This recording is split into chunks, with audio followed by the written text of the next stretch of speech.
Bonjour et bienvenue. Aujourd'hui, on va aborder un sujet qui est souvent difficile, très complexe et chargé d'émotions. La culpabilité après une infidélité. C'est une situation qui peut nous laisser complètement perdus. L'objectif, ici, ensemble, c'est de décortiquer cette émotion, de la comprendre pour ne plus la subir et surtout de voir comment on peut trouver un chemin pour aller de l'avant. Cette phrase, elle est forte, hein. Elle est tirée d'une histoire vraie qui va nous servir de guide aujourd'hui. Elle capture parfaitement ce tourbillon d'émotions dans lequel on peut se noyer. Et si ces mots résonnent en ce moment, sachez une chose.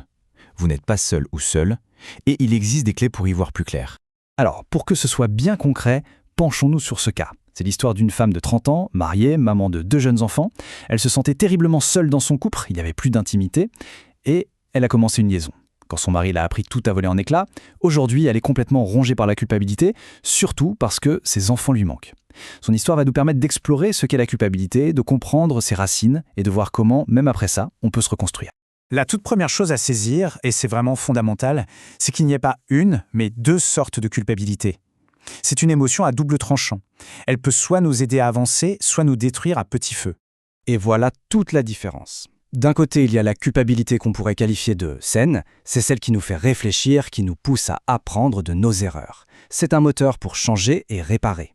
Et de l'autre, il y a la culpabilité destructrice, celle qui nous enferme dans le remords, nous bloque complètement dans le passé et qui, au fond, ne cherche qu'à nous punir. Dans l'histoire qu'on suit, cette femme est clairement piégée dans cette deuxième forme et ça l'empêche de se projeter.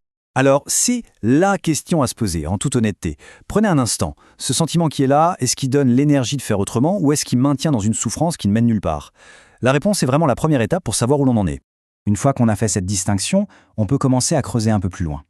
C'est essentiel de comprendre ça. L'infidélité, ce n'est que très rarement un acte qui sort de nulle part. Bien souvent, c'est juste le symptôme, la partie visible d'un problème bien plus profond dans la relation. Et ce problème, c'est souvent un vide émotionnel. D'où est-ce qu'il vient? Eh bien, ça peut être un manque d'écoute, de l'indifférence, le sentiment de n'être plus vu, plus entendu. Ça peut être l'absence de complicité, d'intimité, ou ce besoin criant de reconnaissance qui n'est pas comblé. Ou pire, ce sentiment terrible d'être seul, mais à deux. Tous ces manques peuvent pousser à chercher ailleurs, parfois sans même s'en rendre compte, ce qui est si cruellement absent à la maison. Du coup, la question qui suit est directe, mais elle est indispensable. Essayez d'identifier précisément ce qui manquait. Attention, le but n'est pas du tout de justifier l'acte, mais de comprendre le mécanisme qui a mené à ça. C'est une clé pour ne pas refaire les mêmes erreurs plus tard. Et voilà une autre question pour y voir plus clair, pour démêler les émotions. Parce que parfois, la culpabilité se mélange à la peur panique des conséquences. La rupture, le regard des autres, la perte de ses enfants. Il faut essayer de faire la part des choses. Est-ce que c'est l'acte en lui-même qui est regretté ou est-ce que c'est le chaos que ça a provoqué?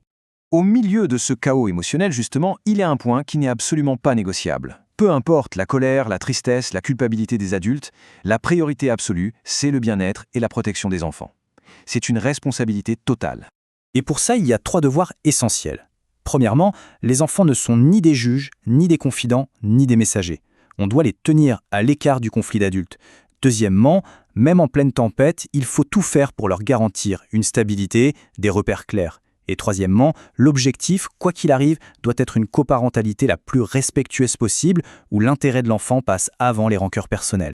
Bon, on a commencé à comprendre, à analyser. Maintenant, la question c'est, on fait quoi concrètement? Comment on transforme ce poids énorme de la culpabilité en quelque chose qui nous aide à nous reconstruire? Voyons ensemble un plan, une feuille de route en 3 étapes. Le chemin commence par l'acceptation. C'est reconnaître sa responsabilité sans tomber dans le jugement et l'autodestruction. Ensuite vient l'étape de la compréhension, celle qu'on a déjà entamée. Pourquoi est-ce que j'ai agi comme ça? Et enfin, l'étape la plus difficile, mais aussi la plus libératrice, se pardonner. C'est accepter qu'on a commis une erreur, mais refuser que cette erreur nous définisse pour le reste de notre vie. Cette dernière question, c'est peut-être la plus constructive de toutes. Au lieu de voir cette expérience comme un échec total, on peut essayer de la voir comme une leçon. Une leçon très douloureuse, certes, mais une leçon quand même. Qu'est-ce que cette crise m'apprend sur mes besoins profonds, sur mes valeurs, sur ce que je veux vraiment dans ma vie et dans une relation? Et tout ça, ça nous amène à une idée vraiment pleine d'espoir.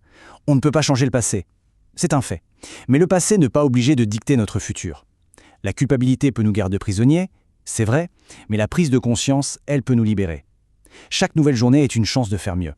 Finalement, la décision de transformer cette épreuve en quelque chose de constructif, elle appartient à chacun et chacune. Le chemin de la reconstruction, c'est un choix actif. le choix de transformer la souffrance en un apprentissage et de se donner, enfin, le droit d'avancer. Bien sûr, ce chemin peut être incroyablement difficile à faire seul. Si le poids est trop lourd, si on se sent submergé, il ne faut surtout pas hésiter à chercher une aide professionnelle. Un thérapeute comme Bertrand Barret peut offrir un espace sûr pour naviguer ses émotions et vous aider à retrouver un équilibre. Merci pour votre écoute.